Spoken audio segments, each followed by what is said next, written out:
नमस्कार दोस्तों। आज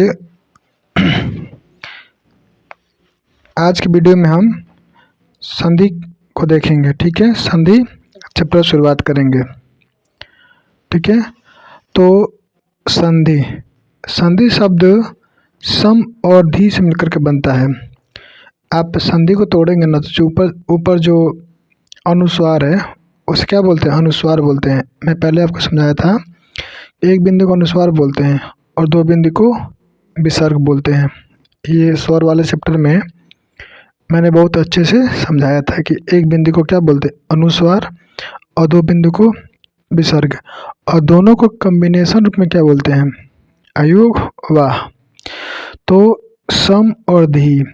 अब देखिए, वो जो बिंदी होता है ना ऊपर, वो कभी म टूटता है, कभी नौ का उच्चारण। देखो, चंचल में नौ का भाव देता है, समंदर में मौ का, पंकज में अंग का। तो ऐसे तुम देखोगे कि जो बिंदी होता है कई तरह का उच्चारण देता है। तो वो आगे हम देख लेंगे, आगे समझाऊंगा मैं आपको कब ऐसी चीज़ें होती हैं। ठीक है, फिलहाल यहाँ देखिए कि संधि सम प्लस धी से मिलकर के बना होता है, जिसका मतलब होता है मेल या मिलाप। मेल या मिलाप, दो वर्णों के मेल से होने वाले विकार को संधि कहते हैं। दो वर्णों के मेल से होने वाले विकार को संधि कहते हैं। देखिए, दो वर्णों की बात कर रहे हैं, तो यहाँ वर्णों में या तो दो स्वर हो सकते हैं, दो व्यंजन हो सकते हैं। मतलब स्वर और व्यंजन कोई भी हो सकते हैं, क्योंकि हमने पहले ही पढ़ा है कि वर्ण दो प्रकार के होते हैं। और यहाँ पे हम बोल रहे हैं कि दो वर्णों के मेल से, तो वर्ण कोई भी हो सकते हैं, स्वर भी हो सकते हैं और व्यंजन भी हो सकते हैं। तो दो वर्णों के मेल से होने वाले विकार को संधि कहते हैं। जैसे एग्जाम्पल देख लीजिए, वाक धनजाल। तो वाक धनजाल को अगर हम संधि कर दें तो वाक जाल बन जाता है। तो आप देख रहे हो कि जो क था वो गायब हो गया, क्या गया? ग। इस तरह से ये एक विकार उत्पन्न हो गया। क्योंकि विकार इसलिए उत्पन्न हो गया क्योंकि पहले क साहब थे, आराम से वहाँ से बैठे हुए थे, क तो बड़े प्यार से बैठे थे, लेकिन जैसे मुलाकात हुआ, क साहब भाग कर कहाँ ग साहब आ गए, तो एक विकार हो गया क साहब के अंदर। इसी को विकार बोला जाता है। ठीक है, तो एग्जाम्पल देख लीजिए, दिखा दे रहा हूँ संधि का। प्रेम धन आतुर, तो इसका होता है संधि करने के बाद प्रेम मातुर। प्रेम आतुर होता है। तो जैसे कि प्रेम का जो मोह है ना, उस मोह में कौन सा स्वर है? अ है। ऐसे ही आतुर का में कौन सा पहले है? तो आ है। तो पहले वाले का लास्ट का वर्ड, लास्ट का वर्ड, और दूसरे वाले का पहले का वर्ड। ऐसे बोलो कि पहले वाले का अंतिम और दूसरे वाले का सबसे पहला, जो होते हैं ना, उनका मिलाप होता है, उनका मेल मिलाप कराया जाता है। तो इसमें देखोगे तो प्रेम मोह में अंतिम में क्या आएगा? ओ आएगा। अभी मैं आपको दिखाऊंगा, आगे तोड़ के भी दिखाऊंगा कैसे वो आएगा। तो ओ आएगा। और आतुर में आ तो है, ये साफ दिख रहा है। तो ओ और आ के मिलने से क्या बनता है? आ बनता है। तो फिर क्या बन जाएगा? प्रेम आतुर। इन चीज़ों को घबराइए मत। अभी हम लोग जब आगे बढ़ेंगे तो डिटेल में बढ़ेंगे, किसको क्या मिलाने से क्या बनता है, कैसे बनता है। ठीक है, फिलहाल में ये अभी भूमिका चल रही है, तो इसमें देख लीजिए। मधु धन उत्सव, यहाँ पे भी मिस्टेक हो गया, मैं बोल रहा हूँ, लिख लीजिए। यहाँ उ नहीं है, उत्सव है। क्या है? मधुधन उत्सव, पूरा उत्सव वर्ड पूरा पूरा है। ठीक है, तो इसको क्या हो जाएगा? तो जो छोटे को छोटा हुआ, छोटा ऊ मिलकर के क्या बनता है? बड़ा ऊ। तो जो ध है ना, तो जो ध में पहले छोटा ऊ लगा था, लेकिन जैसे मिलान होगा यानी संधि होगी तो बड़ा ऊ में कन्वर्ट हो जाएगा। तो मधु उत्सव, मधु धन उत्सव क्या बन जाएगा? मधु उत्सव। ठीक है, घबराइए मत, हम देखेंगे सब चीज़ आगे धीरे धीरे। तो अगला देखिए, जब दो पदों का मेल कराते समय, डिफिनेशन दे रहा हूँ उसी का एक दूसरे तरह से। जब दो पदों का मेल कराते समय प्रथम पद का अंतिम वर्ण, अभी मैं ऊपर समझा रहा था ना इसी बात को, कि प्रथम पद का अंतिम वर्ण तथा दूसरे पद का प्रथम वर्ण मिलने से जो भी परिवर्तन हो, परिवर्तन कितने तरह का हो सकता है? तो या तो आदेश हो, आगम हो या लोप हो। ऐसे कोई भी परिवर्तन होता है तो उसे संधि कहते हैं। तो जब दो पदों का मेल कराते समय प्रथम पद का अंतिम वर्ण तो दूसरे पद का प्रथम वर्ण मिलने से जो भी परिवर्तन होता है जैसे आदेश, आगम या लोप, तो उसे संधि कहते हैं। अब देख लो भैया, आदेश, आगम और लोप होता क्या है, तो समझा देता हूँ इसको भी। आदेश, तो जब दो वर्ड को समझा रहा हूँ, तो क्या होता है, क्या ना कि जब दो वर्ड हो और उनको मिला करके एक कर दो, उन लोगों को मिला करके एक कर दो, इसे ही आदेश बोला जाता है। आसान भाषा समझो कि किसी चीज़ को लेकर तुम चिपका दो, एक बना दो, ठीक है, तो उसे हम लोग आदेश में आदेश कहते हैं। तो देखियो, ये मैं एक सिंबल के तौर पर समझाने की कोशिश किया हूँ कि जो बिंदी, दो बिंदी है उसको मिला देते एक बड़ा सा बिंदी बन गया, मतलब दो चीज़ों को मिला करके एक बना दिया गया, एक सिंबल के तौर पे बस समझाया हूँ, ठीक है। तो किस में आदेश आ सकता है, दीर्घ स्वर संधि, गुण संधि और विधि संधि, इन तीनों में क्या होता है आदेश आ जाता है, ठीक है। इन तीनों संधि को हम लोग आगे अच्छे से देखेंगे। फिलहाल जानिए कि दीर्घ संधि, दीर्घ स्वर संधि, गुण संधि और विधि संधि, इनमें आदेश आ जाता है, ठीक है। तो देखिए कैसे, ओ ओ मिलकर के आ बन गया, तो ओ दो हो गया, इन दोनों को हटा करके क्या बन गया, आ बन गया। तो सिंबल बता रहा था ना कि दो मिलकर के एक बड़ा बन गया, तो ऐसे ही ओ और ओ मिलकर क्या बन गया, आ बन गया। तो देख रहे हो ना ध्यान से, एक आ गया दो की जगह पे, ऐसे ही ओ और ऊ जब मिलाओगे तो ओ बन जाएगा, क्या बनेगा, ओ। और यहाँ भी दो है, दो की जगह पे एक हो गया। अब देखिए रामधन आयन, रामधन अयन, क्या है, रामधन अयन है। तो रामधन अयन को जब तोड़ोगे ना, देखो जैसे कि अभी आगे हम लोग मैथ में पढ़ते हैं कि 12, तो 12 का गुणनखंड करते हैं हम लोग फैक्टर, तो 2 गुणे 3 गुणे गुणे 2 ऐसे करते हैं ना। तो 12 को ही हम लोग छोटे छोटे फॉर्म में लिख लेते हैं। तो ऐसे जो रामधन अयन है, राम को हम लोग छोटे छोटे फॉर्म में लिखने की कोशिश करें तो राम, हम लोग अंतिम वाले पद को ही तोड़ रहे हैं और दूसरे वाले में को पहले वाले को तोड़ रहे हैं, क्यों, क्योंकि मेल मिलाप वही होगा, तो ज़्यादा तोड़ के हम बड़ा नहीं कर रहे हैं। पहले वाले का लास्ट को और दूसरे वाले को पहले वाले को हम लोग एक्सपेंड करेंगे। तो राम वाले राम में मो को एक्सपेंड कर करके मो और ओ कर दिया गया।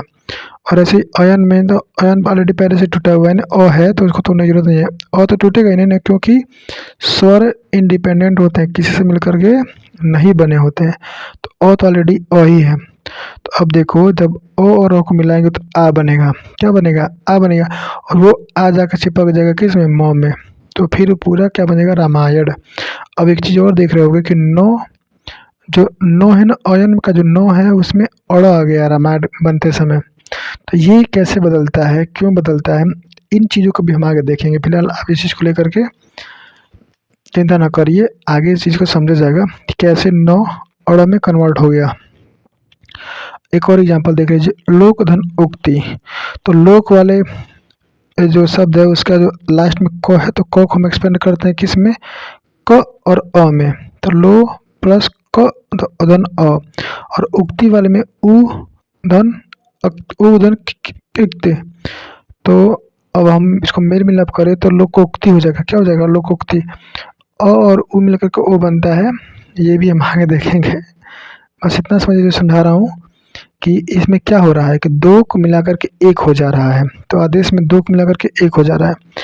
आगम, आगम में क्या है कि आ जाना, मतलब इसमें क्या होता है ना कि दो लोगों के बीच में तीसरा आ जाता है, दोनों वो भी दोनों रहेंगे, मतलब ये हुआ कि वो दोनों भी रहेंगे लेकिन बीच में कोई तीसरा आ जाएगा।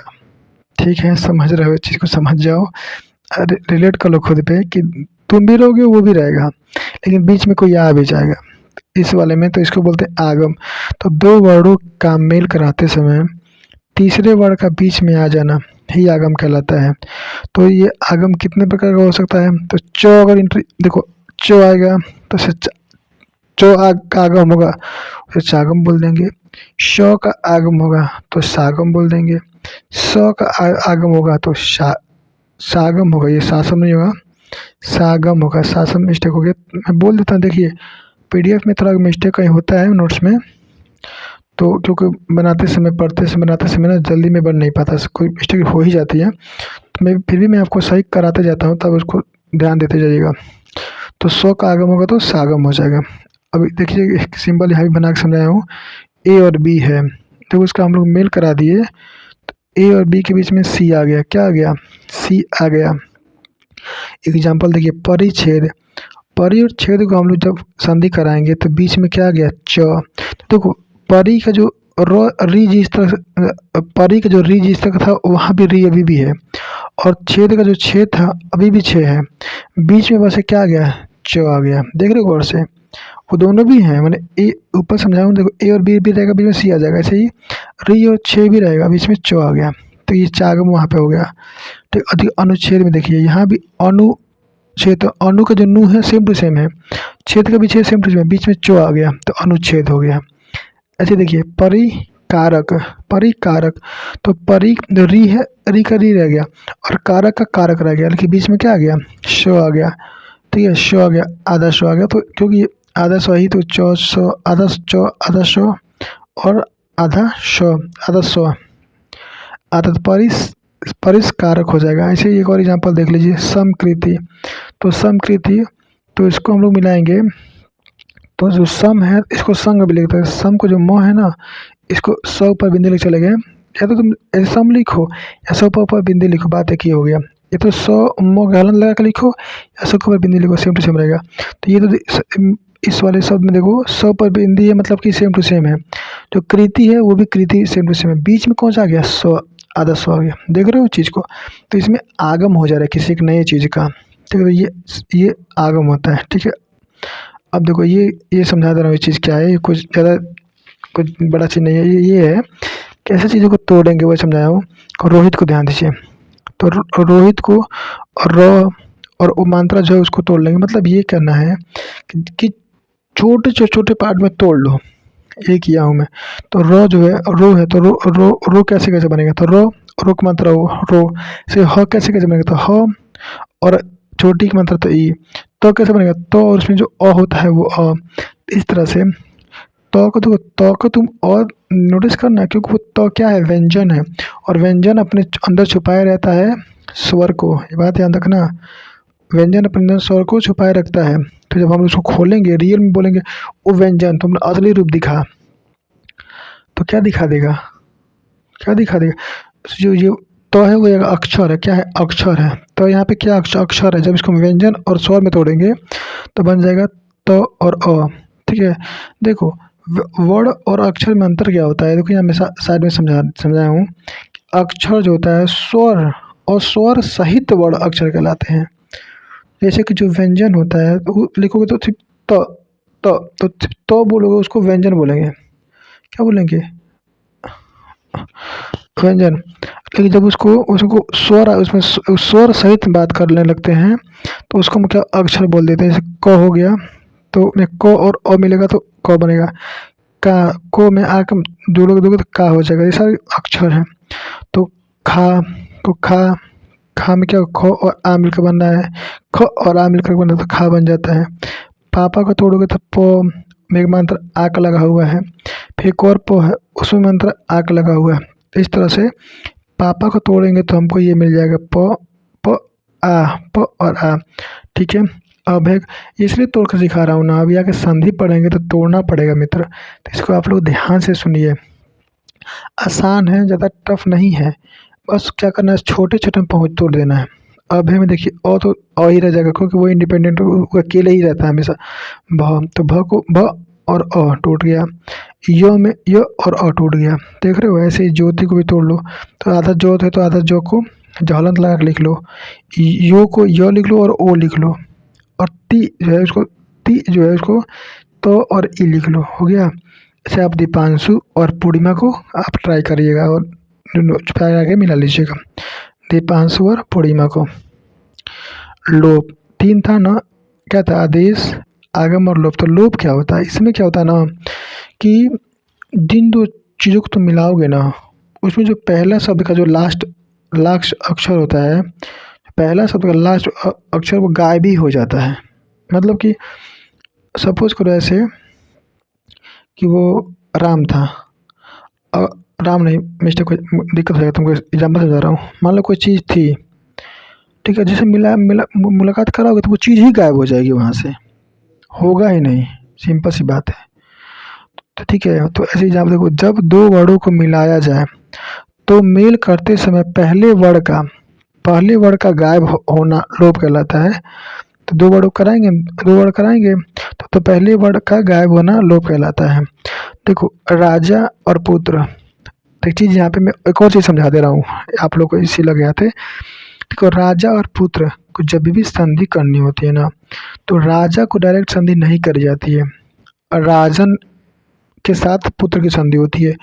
और ये चीज़ें भी आगे आपको समझाऊंगा मैं बहुत प्यार से, ठीक है। अभी मैं कोई उद्देश्य, बस मुझे लोप समझाना है, वो लोप क्या होता है, ठीक है, ये उद्देश्य है।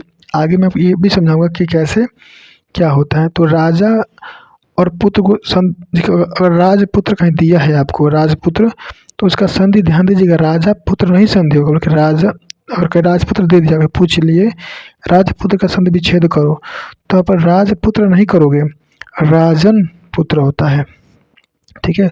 तो यहाँ पे ध्यान दोगे, राजन और पुत्र को हम और मिला रहे हैं, तो राजपुत्र हो गया। ध्यान दे रहे हो, नो कहाँ गया, नो कहाँ गया, तो नो हमेशा के लिए गायब हो गया, राजपुत्र में नो गायब हो गया, तो इस तरह से नो का लोप हो गया। ऐसे ही योगी है, तो योगी को डायरेक्ट नहीं ऐड करते हैं, योगिन बनाते हैं। क्या बनाते हैं, योगिन, फिर वर उसमें ऐड होती है। तो अब देखो जब योगी वर क्या होगा, योगी वर, तो ध्यान दो फिर से इसमें नो गायब हो गया। योगी वर में नो कहाँ है, योगिन में नो है, योगी वर में नो है नहीं है, तो जैसे यहाँ भी नो गायब हो गया। मेरे समझाने का तात्पर्य यहाँ पे बस इतना है कि लोप क्या होता है, ठीक है। तो पक्षी भी देख लीजिए, पक्षी है उसको वो नहीं वो भाग नहीं लेता है, तो पक्षीन भाग लेता है, क्या लेता है, पक्षीन भाग लेता है। और राज, तो इसको मिलाओगे तो पक्षी राज होगा, और नो यहाँ भी गायब हो जाएगा। तो ये था लोप। तो 3 तरह के विकार हम लोग को समझा दिए, आदेश, आगम और लोप, ठीक है। अब ये शुरुआत थी, भूमिका थी, संधि क्या होता है, कैसे चीज़ें होती हैं, ठीक है। अब हम पढ़ते हैं संधि के भेद, मतलब टाइप्स ऑफ संधि, समझ लो। संधि के प्रकार, इंग्लिश थोड़ा डबल है। संधि के भेद, संधि 3 होता है, ठीक है। कौन कौन, स्वर संधि, व्यंजन संधि और विसर्ग संधि। कौन कौन, स्वर संधि, व्यंजन संधि और विसर्ग संधि। ये क्यों 3 होते हैं, मैं इसको थोड़ा सा समझाता हूँ। कोई पूछे 3 ही क्यों होते हैं, तो बता देना, वैसे कोई पूछेगा नहीं, लेकिन फिर भी तुमको मैं बता दे रहा हूँ। हमने जो वर्ड पढ़ा था वैसे 52 और 53, देखो मैं समझा रहा हूँ। अब ना कहीं तुम जो वर्ड की बात की जाएगी ना, तुम कन्फ्यूज मत होना, 52 भी कहीं मिलेगा, 53 भी कहीं मिलेगा। तो 52 जो लिखा है ना वो पुराने के हिसाब से लिख रहा है, लेकिन 53 है वो अपडेटेड है। तो कहीं 52 का 53 मिलेगा, अगर 53 मिला तो 53 ही मारना, 52 नहीं, ठीक है। और 53 नहीं है तो फिर 52 मार सकते हो। तो जो 53 था या 52 जो भी तुम समझ रहे हो, 53 था, उसमें क्या था, क्या था, स्वर था 11, व्यंजन था 40 और 2 विसर्ग थे, तो कुल मिला के 53 हुआ था ना। तो उन्हीं सबको मिला के तोड़ा गया है। अब इसमें पहला आएगा स्वर संधि, ठीक है। इसको हम लोग अगले वीडियो में अच्छे से पढ़ेंगे और स्वर संधि को देखेंगे, ठीक है। अब तब तक आप हमारे पिछले वीडियो को देखिए, समझिए और मुझे फीडबैक दीजिए कि मेरा पढ़ाया हुआ आपको समझ में आया कि नहीं आया। और अगर आपको ये PDF चाहिए तो कमेंट बॉक्स में कमेंट करिए, और तो मैं आपको ये PDF भेज दूँगा। जय हिंद, जय भारत दोस्तों।